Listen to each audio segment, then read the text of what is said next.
For full disclosure, EA provided me a review copy, and this review was done with that review copy. I didn't spend any of my own money on this review copy, but that is the full extent of a relationship. EA have not asked me to say anything other than to disclose that they provided me with the review copies. For anyone new here, I have about 2,700 hours in Dirt Rally 2.0. I've been playing for the last maybe a little bit over 4 years, almost 4.5 years. I stream to Twitch 3 times per week at least, and that's Dirt Rally 2.0. This whole time I've been using various next level racing sim rigs. I've had a motion platform since the start, and I've used Fnatic wheelbases and pedals. I've gone from the Club Sport 2.5 to a CSL DD to a GT DD Pro, and a Club Sport DD Plus is on the horizon. When those release, I'll grab one of those to play these games. So that's my background. I'd consider myself a very hardcore, but not super competitive Dirt Rally 2.0 player, but I love Dirt Rally 2.0. And myself and the community, we're really looking for fresh content that carries on from Dirt Rally 2.0. That said, I'm not the most skilled or experienced video editor, so this is going to be very simple. Me talking about my experience playing WRC with that context, with that background, and trying to give answers to the hardcore, the experienced, the invested Dirt Rally 2.0 players out there, many of whom are part of the communities that I've been involved with on Twitch. But I know that there must be plenty of other people who are just as invested in Dirt Rally 2.0 who may be finding me for the first time. So welcome. I hope you find this informative.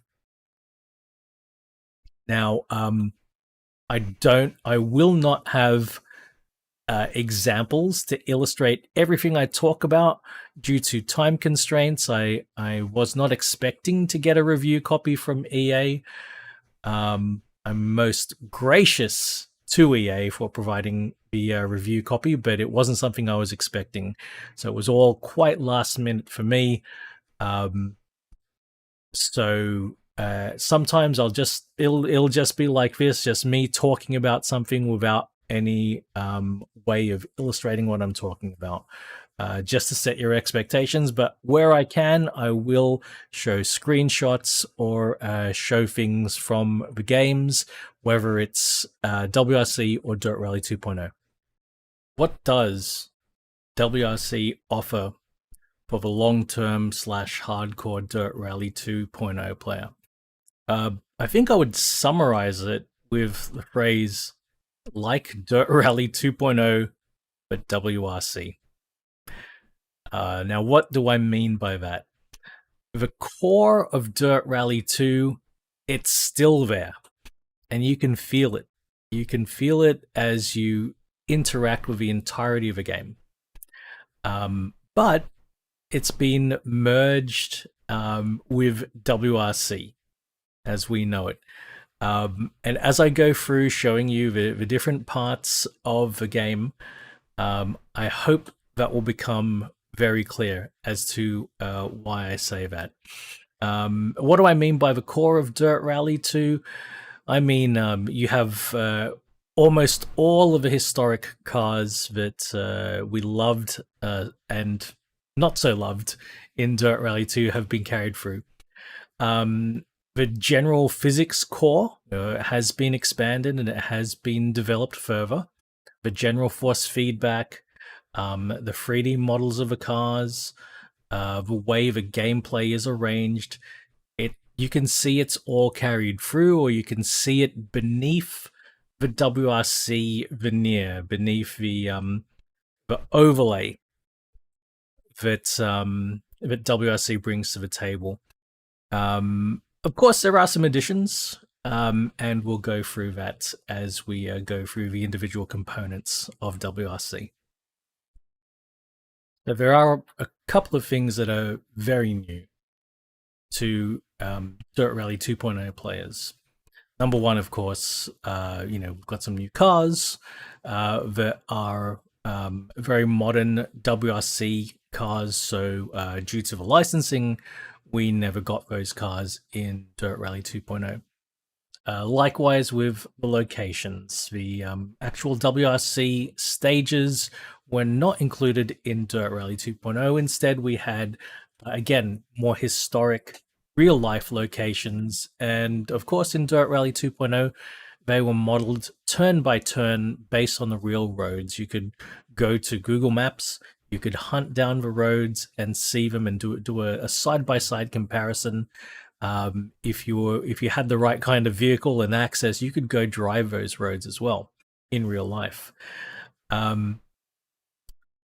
So of course those are new, but in terms of functions and features, other than the content, Dirt Rally 2.0 of course had a very basic career mode. I was so basic I barely put any time in it. I believe I played less than 10 hours of my 2,700 hours was in career mode. It's unlikely I'm going to be spending much time in career mode myself as well, even though it is greatly improved.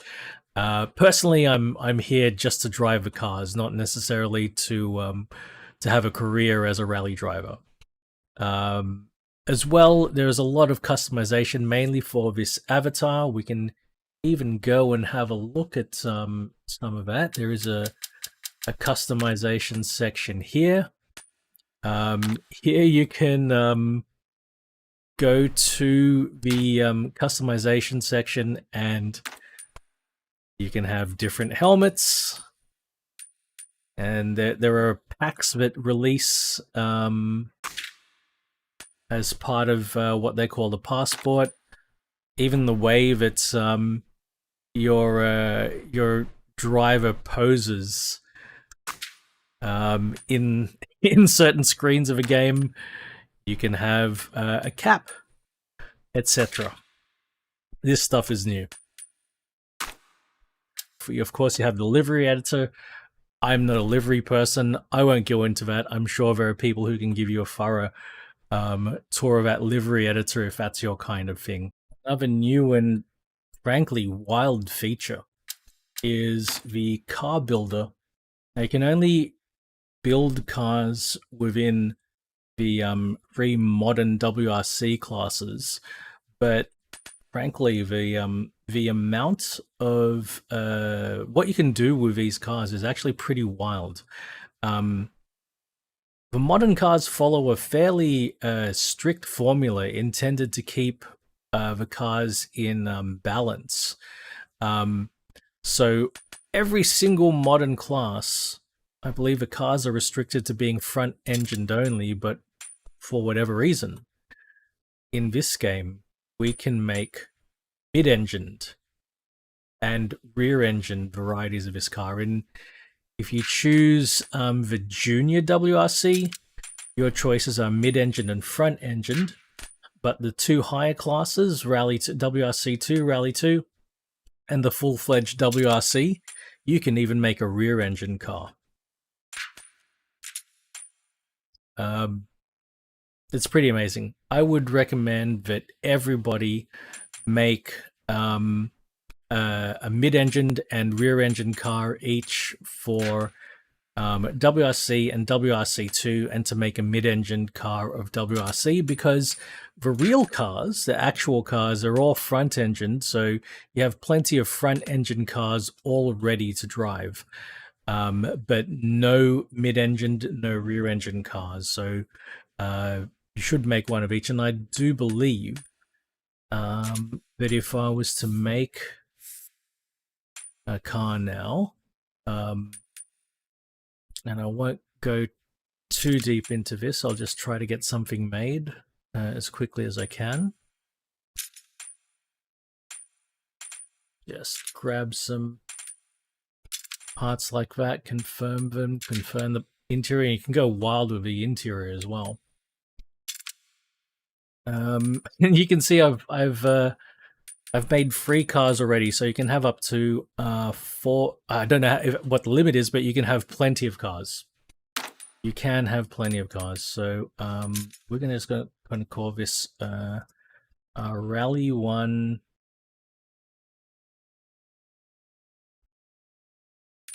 I'm going to call this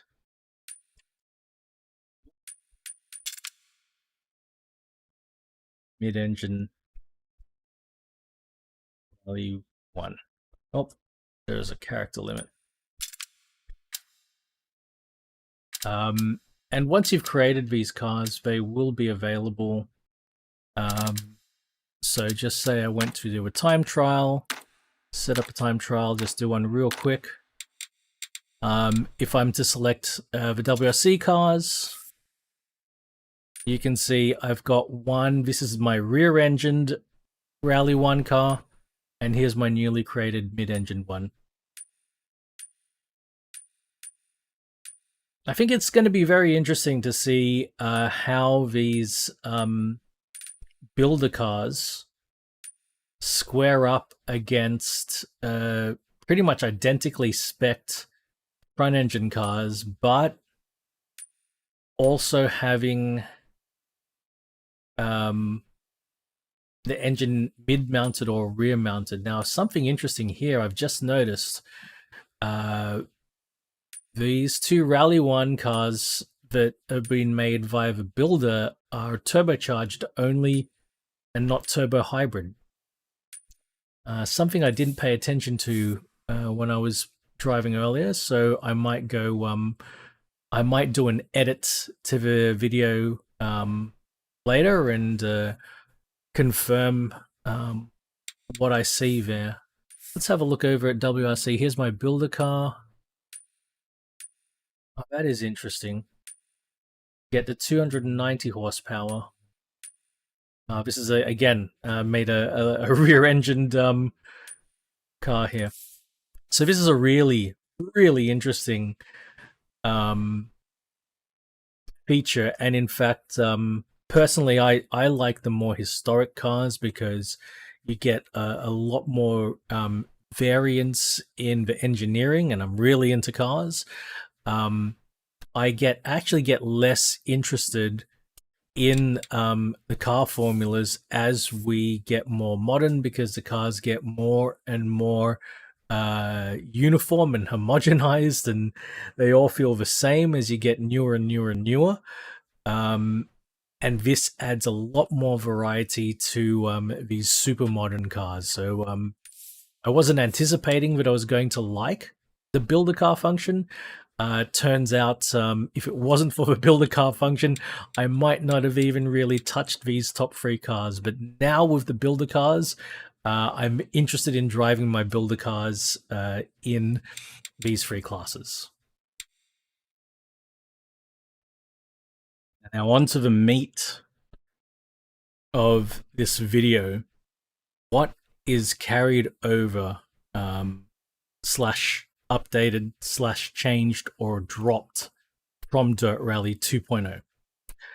Well, number one, I'm happy to say that the core driving experience, from my perspective, that has carried over and been improved upon. In particular, the arguably most criticized part of Dirt Rally 2.0 was the tarmac physics. They feel completely revised, greatly improved, and now tarmac may be my favorite surface to drive on, which it shouldn't be surprising since I came from toge driving before starting to drive in rally and on the loose surfaces. So I'm getting more of what I love. But in Dirt Rally 2.0, The tarmac physics were the least developed of the surface physics. So very happy to confirm that is the case.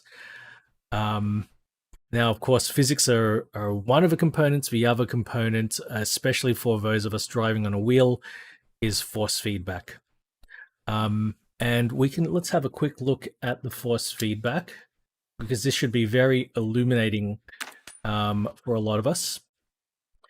Now, and before we do that, a quick comment on the menu. This is one of the first ways you can see that this is like Dirt Rally 2.0, but WRC. So these menu categories are pretty much the same as what we had in Dirt Rally 2.0. However, it feels like a WRC game. It's got a WRC veneer over the top of it. You're going to see this a lot more as we go through things. Number one.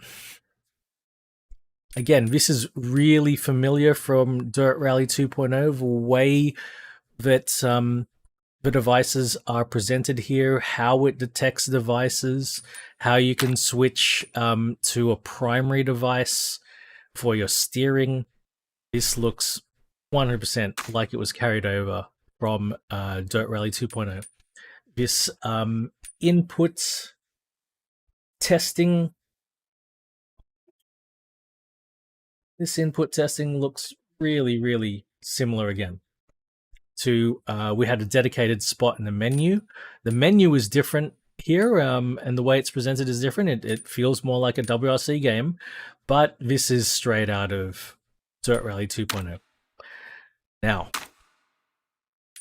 again, the bindings menu, just like we had in Dirt Rally 2.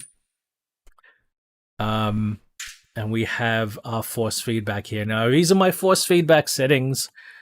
You can look at them as a baseline. They are still under development. I'm still tweaking it because the force feedback absolutely has been revised.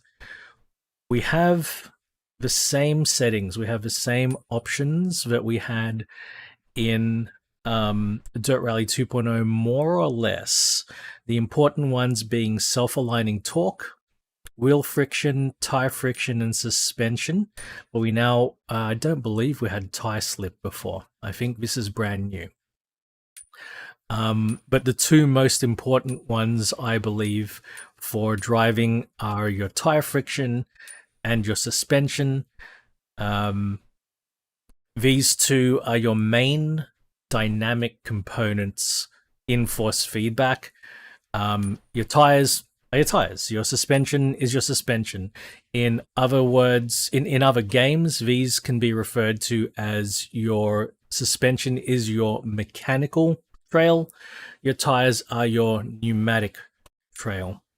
And then these two combined are your self-aligning torque. So one way I like to think about this is, for those of you who know audio, your tires and your suspension are similar to like your treble and bass. Not really, but sort of a way to think of it. Treble and bass, for example, and self-aligning torque is your overall volume.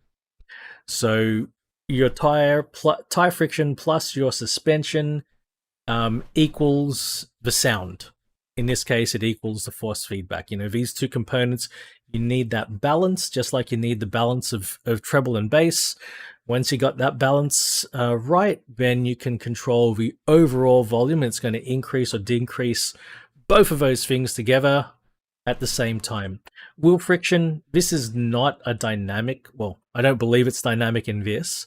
It wasn't in Dirt Rally 2.0. This is a lot like just your static damper. So this adds some resistance to the wheel at all times, even when there's no dynamic forces coming through you. This is a static thing that you always have, and that's that. So I won't go too much more into the other settings. I think we need to play around with this a lot more. certainly in the 20 hours that I've been playing, I feel like I want to spend a bit more time tweaking all of these settings before I'm settled. But the critical thing, the critical difference I found between Dirt Rally 2.0 and WRC is that I get an overall feeling that WRC force feedback is either a little bit exaggerated in the dampening, which is this wheel friction, or the tire friction, the effect of the tires. So WRC definitely, you can feel the difference between wide tires, wide front tires, and skinny front tires. You know, the wider the front tires, the heavier the steering. When you're on a higher friction surface, you will feel that the wheel really weights up. But sometimes I feel it goes too far. So I'm really trying to play around with wheel and tire friction. I think it's just going to take a bit of time and experimentation, because every time I feel like I've got it just right, I'll then switch to a different car and a different surface, and I'll feel like, oh, you know, I've taken things too far in one way or the other. But what you need to know is the force feedback.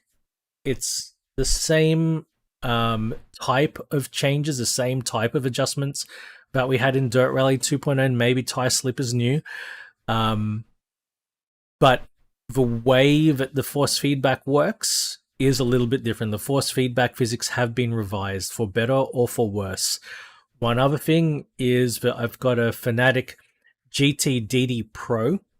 I can run it fine either in PC mode or Club Sport compatibility mode. Either way, I think if I have tire friction or suspension up a little bit too high, I get a bit of graininess. Turning those down a little bit, as I have here, helps mitigate that, but it doesn't get rid of graininess altogether. It's not horrible to drive. It still feels great. Well, I'm not sure about great. It still feels good, but I still can detect graininess. So maybe that's something that they can work on. Maybe Fanatec drivers will help with that in the future. I'm not entirely sure, but you know, there's some work to be done here with force feedback. It's not perfect. Whether the work is on my account or the community's account, working with these settings, whether it's Codemasters updating the force feedback, or whether it's Fanatec updating drivers, or some combination of all three, we need to work a little bit more on force feedback. So while we are looking into the steering wheels and how this is handled in Dirt Rally 2, there are a couple of areas where I feel that WRC has actually taken a step back from Dirt Rally 2.0. Number one, you can see I have soft lock here. For those of you who don't know what soft lock is, basically it means you can set your rotation, your steering wheel rotation, to the highest that appears in any car in any game, which in WRC and Dirt Rally 2, I believe, should be 1080 degrees of rotation. You set your wheel to the highest amount of rotation, and you calibrate the wheel in the game. And as you hop from car to car to car, if you hop into a more modern car with, say, only 540 degrees of rotation, the game will send signals to your wheel to stop your wheel from rotating beyond 270 in either direction, for example. A lot of us like that. A lot of us like having the authentic rotation as we go from car to car to car. Now, what you need to do to make that work is you need to turn soft lock on, and you need to calibrate your wheel inside the game so the game has awareness of where your maximum rotation points are. And so it can apply soft locking at the right point of a rotation if you're on a car with lower rotation than what you've configured. Now, let me show you where it's gone backwards. So you can look at the soft lock settings here in the Advanced tab. And here you can see my degrees of rotation is 1064. I've got my wheel set up to be 1080 degrees of rotation, but trying to get this exactly to 1080 has been problematic. In Dirt Rally 2.0, maybe I'll try to insert a clip of how it works in Dirt Rally 2.0 here. In Dirt Rally 2.0, this is easy because you can see exactly how many degrees of rotation you are setting the wheel to. Here, I'll give you a demonstration. When we go to calibrate, we have the exact same process. This looks very familiar to anybody who's calibrated their wheel in Dirt Rally 2. First of all, you rotate your wheel to its maximum rotation. So that says 100%. And then you click continue. Now it's this bit here. Now you need to go to a 90-degree position from center. Right, and you need to hold the wheel there and press continue. Now in Dirt Rally 2, this number would say the degrees of rotation that you were configuring. Here in WRC, for whatever reason, it just tells you a percentage. Now I've calculated that to get to 90 degrees from 1080, 90 degrees is what, 8%, 8.3% of 1080. So I should need to get this to 8%. But if you look at my wheel cam, I mean, the camera pointing at my wheel cam is a little bit offset. I hit 90 degrees when I'm around about 17%, 16%.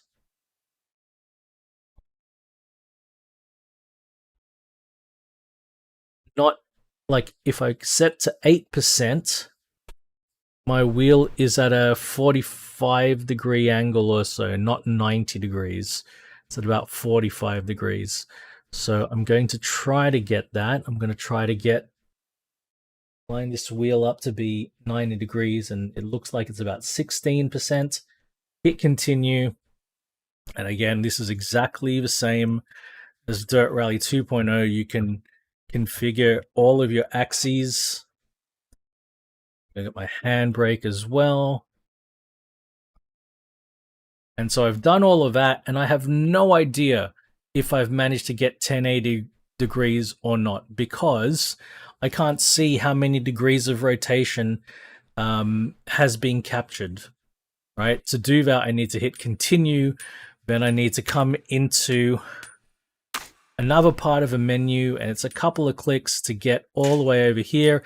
And I see that I don't have 1080 degrees. I have 1125 degrees, which is more than what I've got that set to.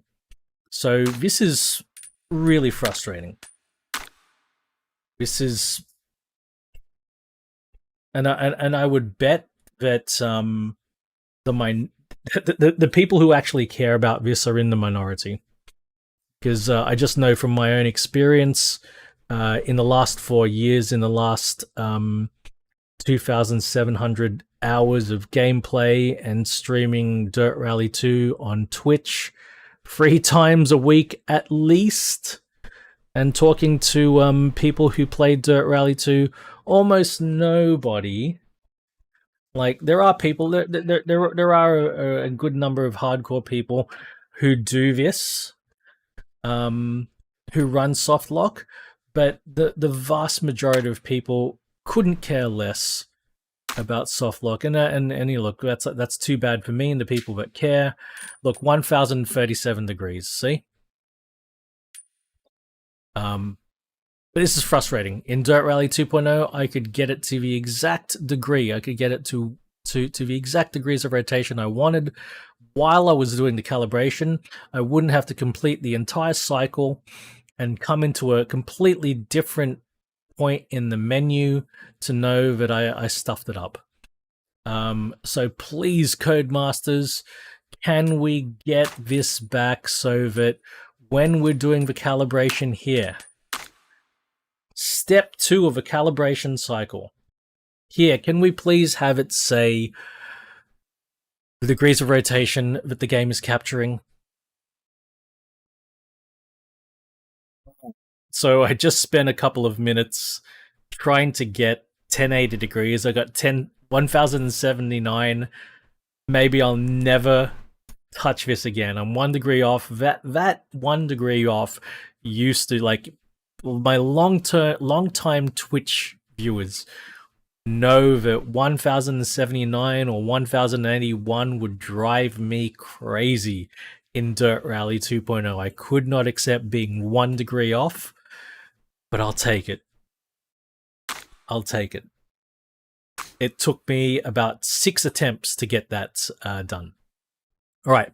Now, speaking of the game automatically detecting things, in Dirt Rally 2.0, we had a wonderful feature whereby the game would automatically select the correct transmission type for the car you were driving. So if you were driving a car that was H pattern with clutch, you had this setting, and maybe I'll flash up what it looked like in Dirt Rally 2.0.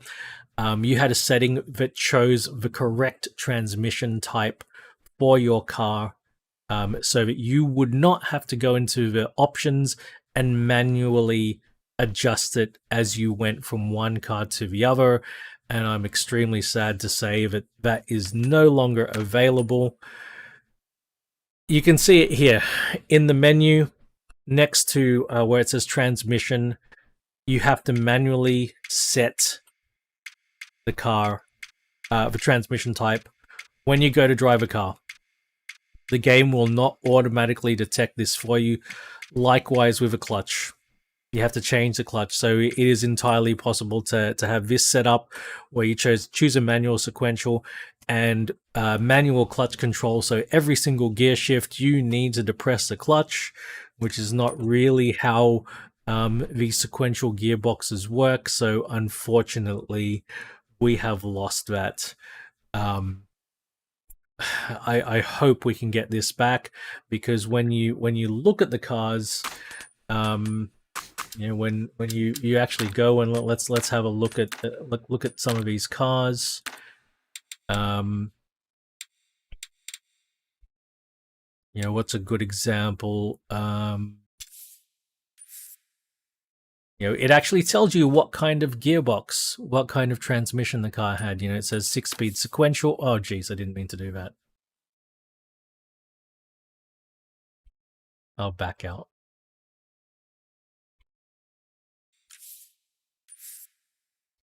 Okay, it says 6-speed sequential here, 6-speed sequential, and this one says it's 6-speed H pattern. But if the so the information is already in the game. The game already knows if it's H pattern or sequential. I don't understand why it cannot automatically make that selection for us when the information is in the game. EA Sports, it's in the game. I hope this can be addressed as a quality of life improvement for us in the coming weeks. And finally, something else that has been lost in the transition is support for virtual reality. Also, telemetry output, which a lot of us would use to output the telemetry of the car onto you know, software or hardware displays, so we could see, you know, our RPMs, we could see what gear we're in, we could see our inputs, throttle, brake and clutch. And also for those of us who had motion platforms or transducers, base shakers, All of these things are not available on launch, but we have heard that it is being worked on. I guess this is the consequence of switching over from a very well established engine in the Ego engine, where the developers didn't need to think about that because it was already baked into the engine that they were using. Now I guess they need to develop all of that all over again. So we're waiting for that. We also are waiting for triple independently configurable displays, so true triple screen support. We don't have that from launch. Anybody who wishes to use a triple screen would need to use the Nvidia surround / AMD EyeFinity software to do that. And of course, that's not true support.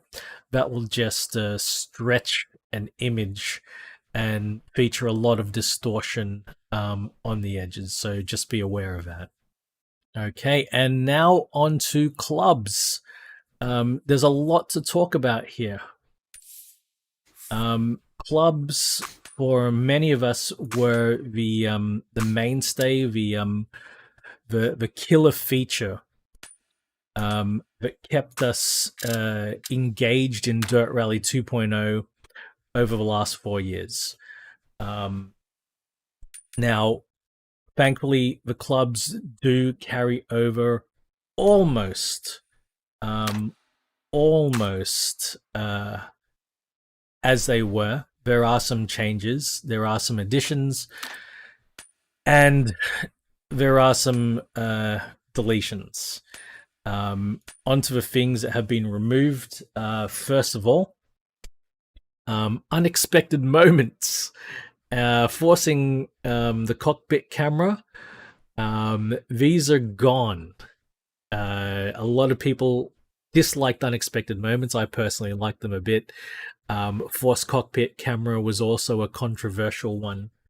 But they are not present as far as I can see in clubs. Also, something that is great is that we still have a website independent of a game where you can create a club, but this is no longer where you configure club events. You need to do that in the game. It's a double-edged sword. It's nice that you can do it within the game, that you don't have to go to an external place, but it was also nice to be able to set up a club without having to fire up a game. You could be anywhere doing anything, jump onto the RaceNet website, and you could set up the clubs. Unfortunately, we have to do that in the game now. There are a couple of extra additions, such as the scoring system here. You can have, I think the flexible scoring system is pretty much what we had in Dirt Rally 2. The WRC scoring system emulates the WRC style. And also you can have bonus points based on stage wins or by the power stage, which I think it's an interesting one. We also do still have hardcore damage. Again, that's a controversial topic. I quite like hardcore damage. Some people absolutely despise it. And this is a fairly big one. Now, we had these pretty much the same levels of track degradation. But now it applies to the entire championship. We used to be able to apply track degradation on a per stage basis. Now it doesn't just apply to, it's not that you're applying it to one whole event. You're applying it to every single event, every single stage, in every single event within that championship. I think this is unfortunate. I think that is very, very unfortunate. That's at the championship level.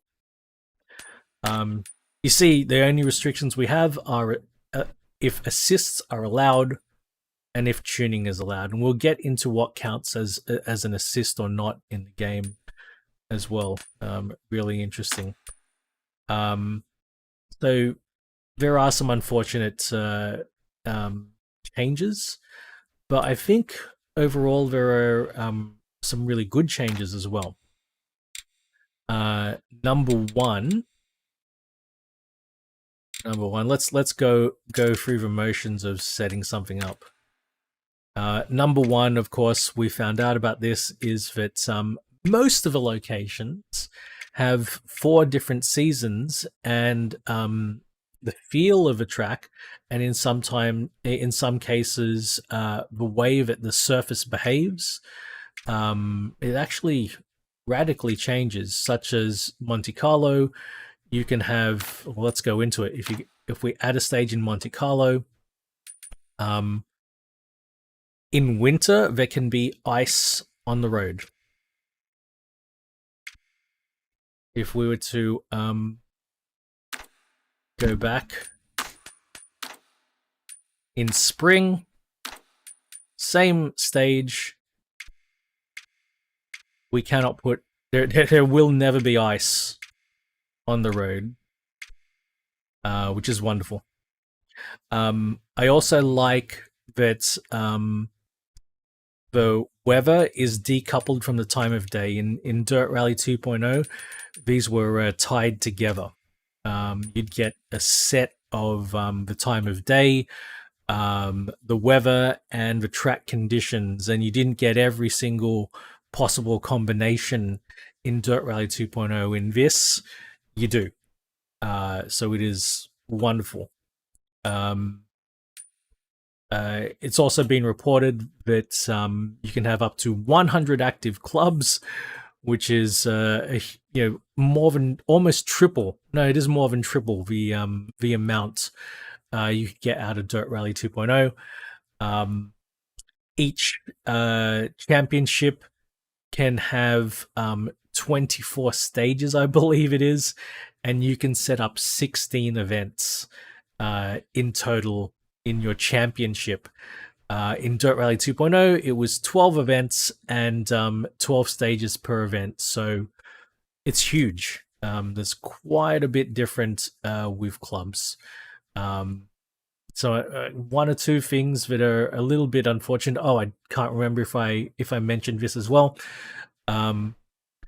In Dirt Rally 2.0, we used to be able to restrict the membership of a club to be invite only. Basically, I do not see that functionality in the new clubs, so maybe that can be added at a later date as well. But that is something that some of us use to run more private clubs and keep a bit more control over the results. I hope we can have that at a later date, but it is not there at the moment. One other thing I like, a new addition, is that we can set the weather and the time of day to unknown. I'm not sure exactly how this works, if each person gets a different weather and different time of day in a club, because so far I've only run in clubs.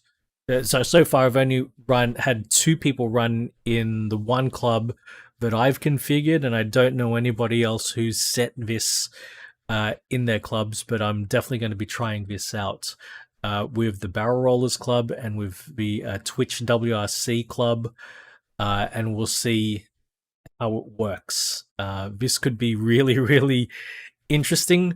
It could also just determine the weather and time of day after the first person runs it, and then every single person gets the same weather and time of day. I'm uncertain.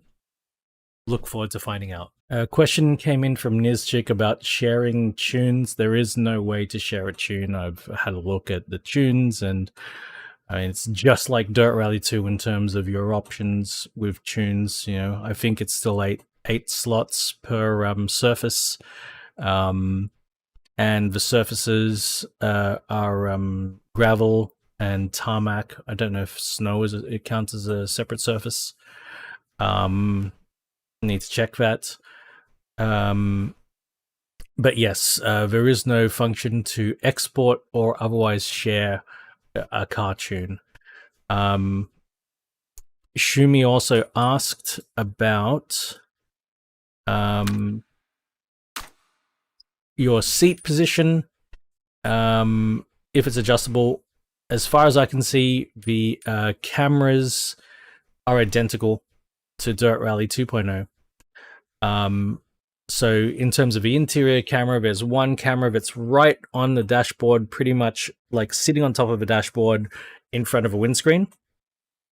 There's another one that's just a little bit behind that, so you can see the instruments, but it is fixed. And then there's a final interior camera, just like Dirt Rally 2.0, where you're in the seat and you can adjust the seat. You can move it forward, back, up, down, and you can also tilt your view. It's exactly like Dirt Rally 2.0.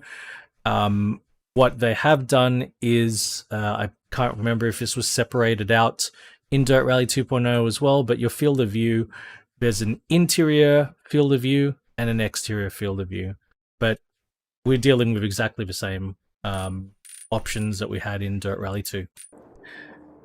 As far as I can see, the tuning is identical to Dirt Rally 2.0. However, Dirt Rally 2.0 was easier to work with because we had the tuning menu exist as multiple tabs.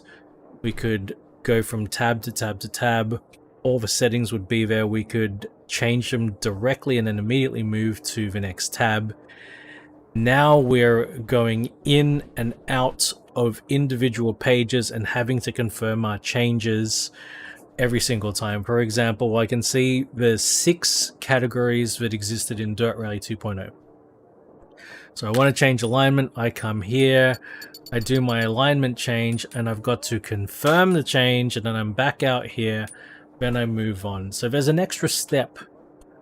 Each time I change something in each page, I've got to confirm it and come back.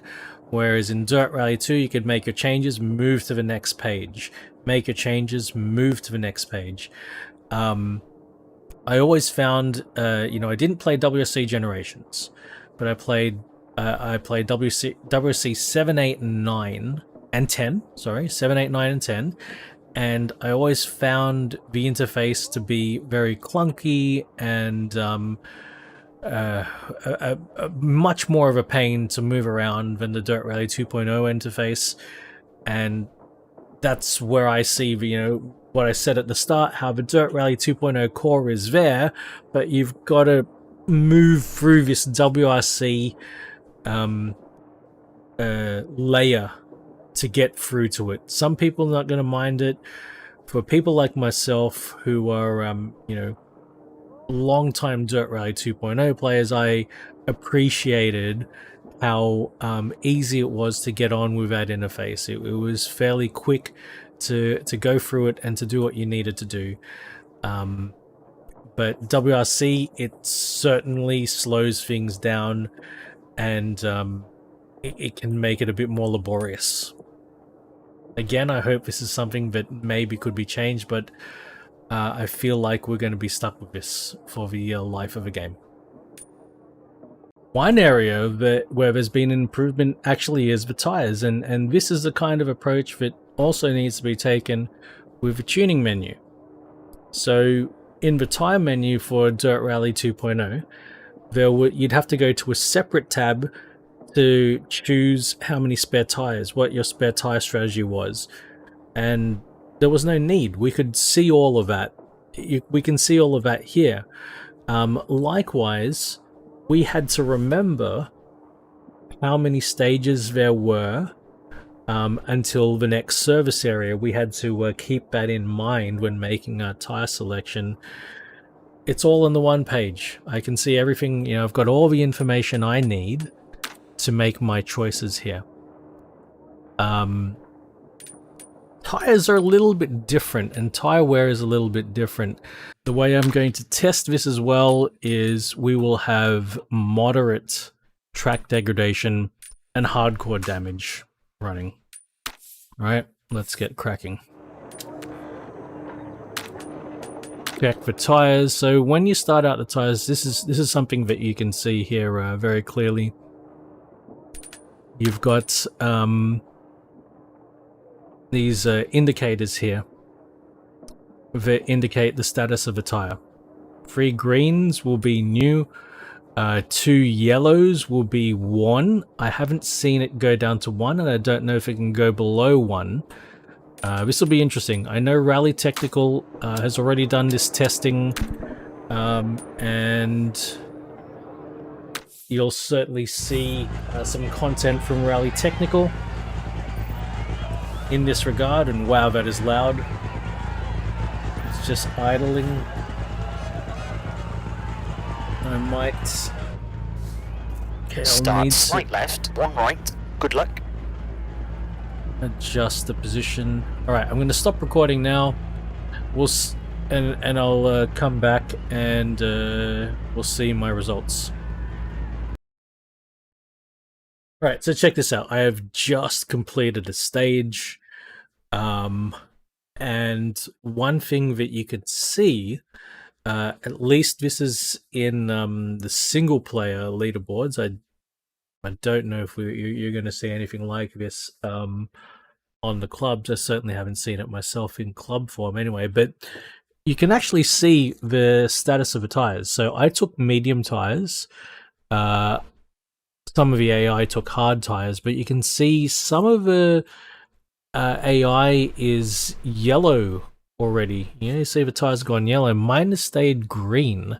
So I don't know yet. I'll find out if this is carried over or if this is the amount of wear that was gained during the stage. So let's continue.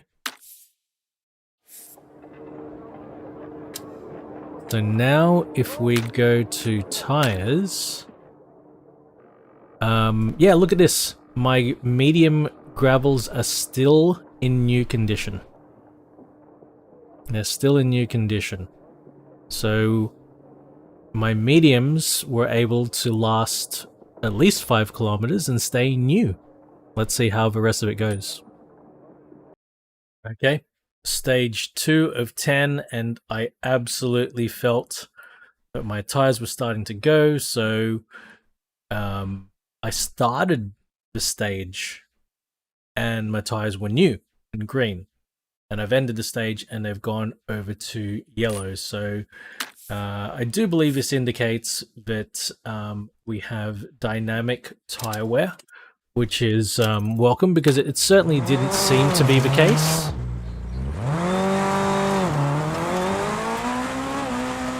It certainly didn't seem to be the case with Dirt Rally 2.0. Now, I'm just going to see if I can capture a bug. Yeah, here it is. I've captured this bug. What is wrong with this picture? Can we, I don't think we can change cameras. So,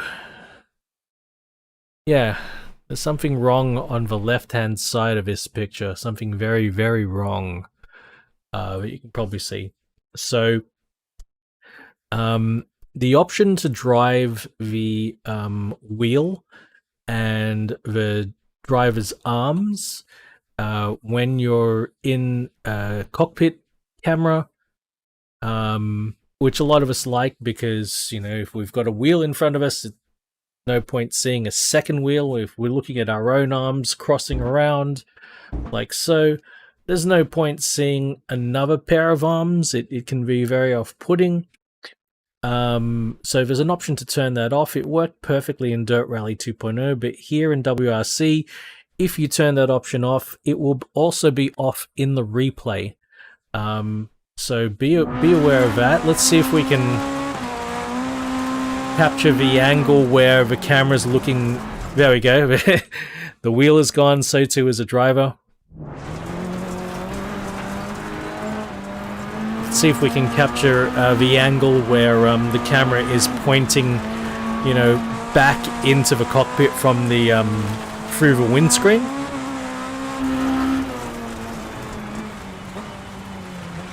Because that's when it's really off-putting. The replay is also showing something.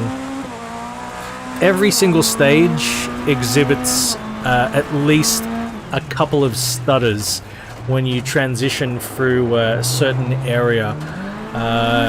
This has been observed by myself, and I believe Rally Technical also pointed it out. So this is acknowledged. There we go. There we go. So this is acknowledged by Codemasters at the moment, and they will be deploying performance improvements in the weeks ahead. But be aware that, you know, if you're experiencing a stutter at the exact same point on certain tracks every time, you're not alone, and that it is something that they know about. But here is a bug I wanted to show. You know, there are some bugs. This one is somewhat minor. I can live with this bug. Sort of sucks, but yeah, it is what it is. Anyway, let's continue with tire testing. Okay. I'm up to stage 4, and I had a lapse of concentration, and I've got a puncture. You can probably hear it. 50. Let's see if I can cause it to pop. Left opens. Tightens 4 with a crest. 40. Turn 1 right with a crest. Narrows 6 right. Into bridge and 4 left. Keep in. Into 6 right. Cut to slight left. 140. Slowing. Crest. Sudden 1 right. Long. Sounds like it's still on there. Dirt Rally 2.0. 40. That tire would have popped already. Just by going to, I think, 100 kilometers an hour. 90. Sounds like it's still on there, though. And dip. 200. Can I pop it just by going fast? Unseen. Big jump. 170. Slowing. Interesting. Turn. Now, I don't know how this is going to affect my tire wear experiment, because we're going to have to swap over to... Crest. I don't know if I've got spares? Oh, it's popped. Turn. Square right. Unseen. So that's interesting. It did finally pop, but it didn't pop just as soon as I exceeded a certain speed. So punctures are different. Crest 80.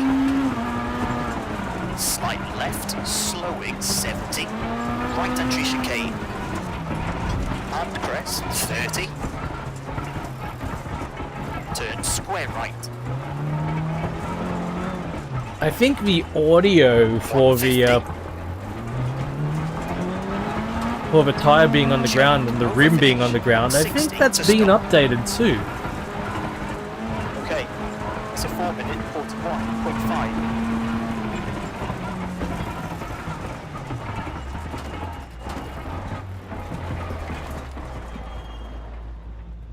This will be interesting.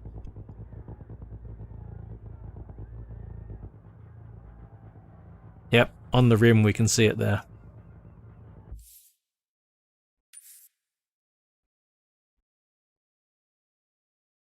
Okay, but my tires, interesting, my tires are still yellow. Even on stage 4 here. Whereas it took only 2 stages to go from new, or 10 kilometers to go from new to 1. Maybe because I got the puncture? We'll have to see.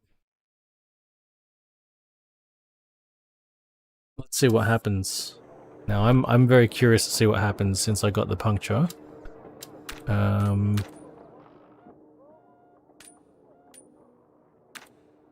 This is interesting. Even though I'm not carrying a spare, I've got 0 sets remaining. I can continue using my worn mediums. That's interesting. Alright, we'll keep on driving and see how this goes. Interestingly enough, we can see the tire state of some of the other cars, and we can see reds. Some of them are on red. I haven't gotten my mediums to red yet. They're still yellow. After 8 stages, so that is roughly 40 kilometers. I don't know if because I got the puncture and the tire popped, I don't know if that somehow comes into play here. But we'll see if we can get them into the red and what red actually reports as. I guess we won't know during this test if we can get it below red either, but we'll see how it goes. All right, I managed to make it go red. And I definitely started off the stage and it was yellow. I think it went red during the middle of the stage. Definitely felt my the grip of a tire deteriorate. I don't know if I'll manage to push it past reds, unfortunately, and see if there is a state beyond red. We'll see what reds report as, because we've got new U's, that new 1, and what's after 1. This will be interesting. Poor. Okay.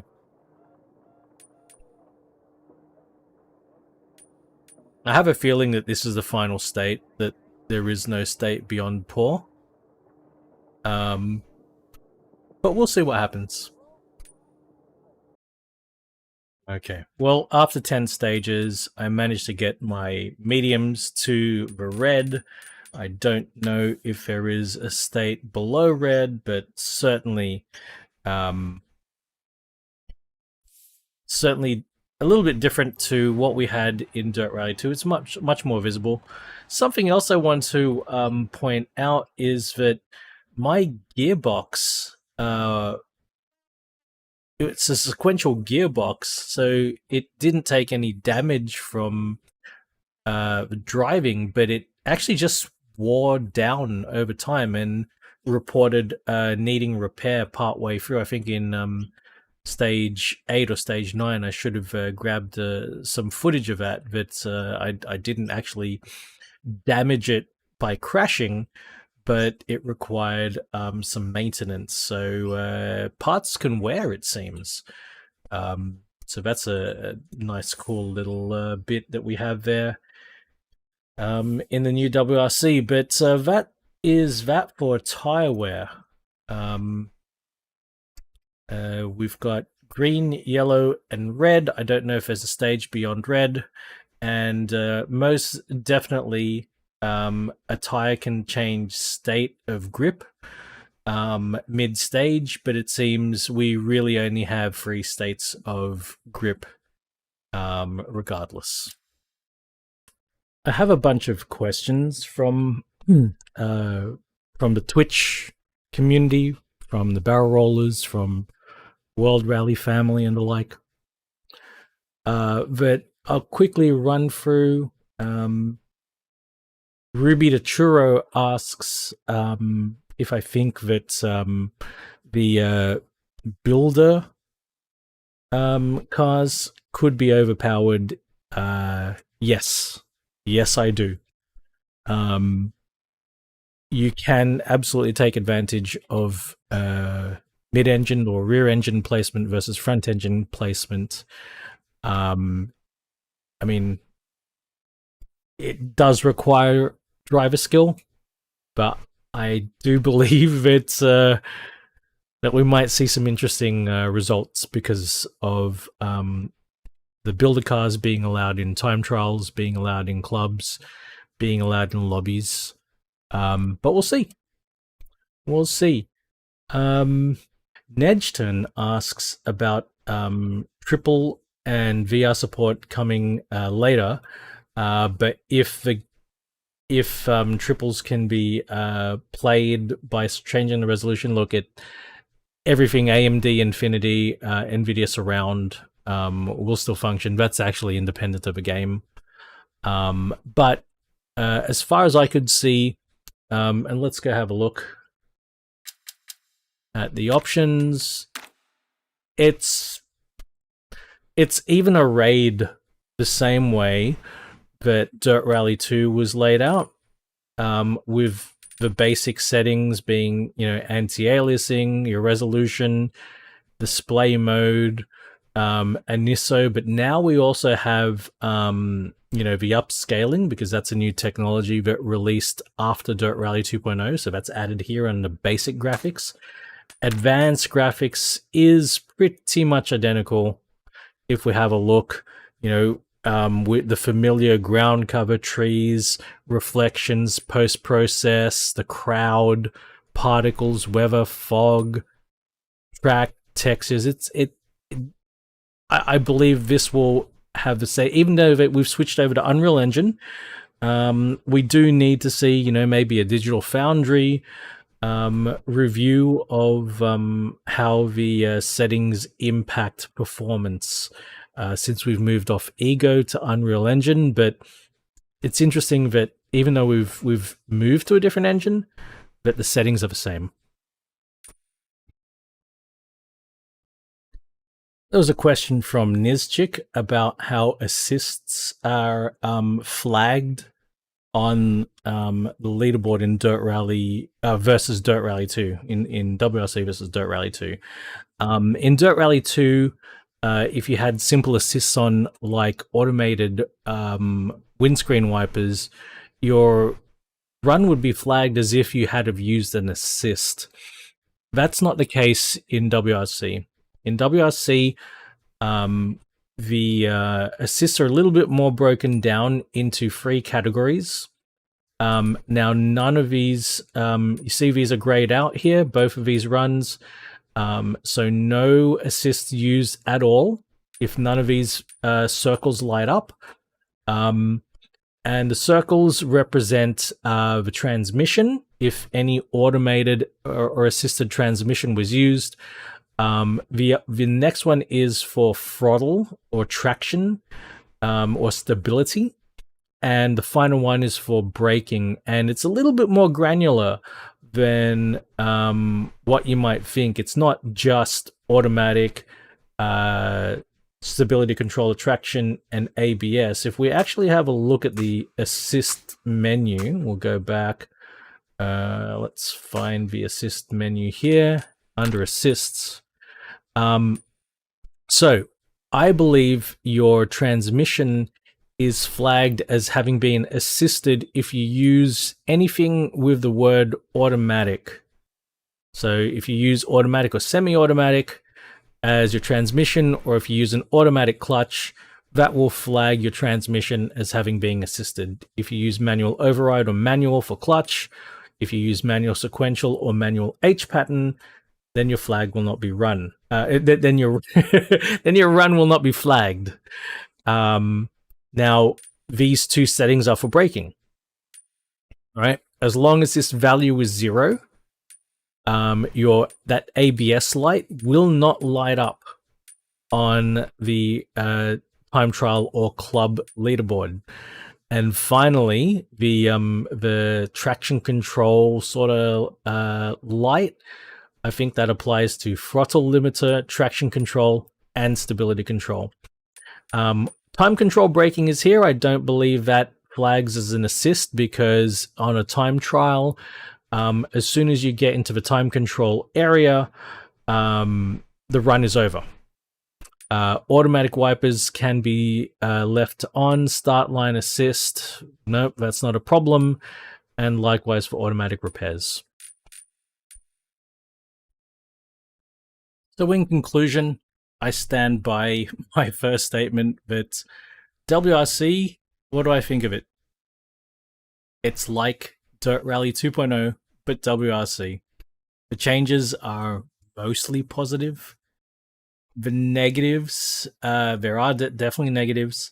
They are negatives I can live with. They are negatives that I do believe in most instances Codemasters and Electronic Arts can address in a future update. Whether or not we get those updates remains to be seen. I believe that there is plenty here to love. Just the sheer amount of content and the playability of a game should see this be a healthy thing for the Dirt Rally 2.0 community to move into. And I think it's an exciting time for all of us. If I have not answered any of your burning questions somehow, if I missed a question that you asked me, do stop by either on the Barrel Rollers Discord. The Discord link should be in this video somewhere, or catch me on Twitch. Again, the link is here. I stream three times a week, and I was streaming Dirt Rally 2.0 in the past. I'll be streaming WRC, I think, in the future. I'll also be streaming here on YouTube as well occasionally. May not be always WRC, it may be other games, but I'll be around. Until then, thank you kindly for watching. If you can do all that YouTube stuff, liking, commenting, subscribing, what have you, it'll encourage me to come and do more YouTube stuff. But yeah, thank you, and bye for now.